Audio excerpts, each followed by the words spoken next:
तो hello guys, welcome करुचे पुणी एक नुआ वीडियो को।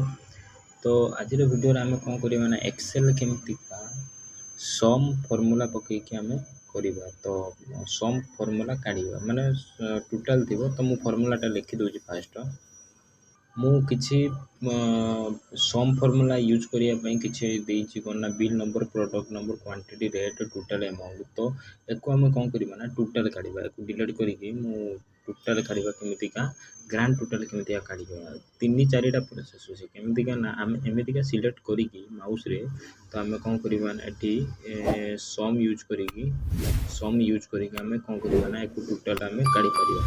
तो एमितिका नकरिक भी एमितिका आम भी इक्वल देकी सम लिखा, सम लिखिकी टैब लिखा, टैब लिखिकी एमितिका पूरा को सिलेक्ट करिकी ये जो देला नंबर वन देइछि एटा को पूरा को सिलेक्ट करिकी आम एंटर मारिदेने भी सम बाहरी पड़िबो।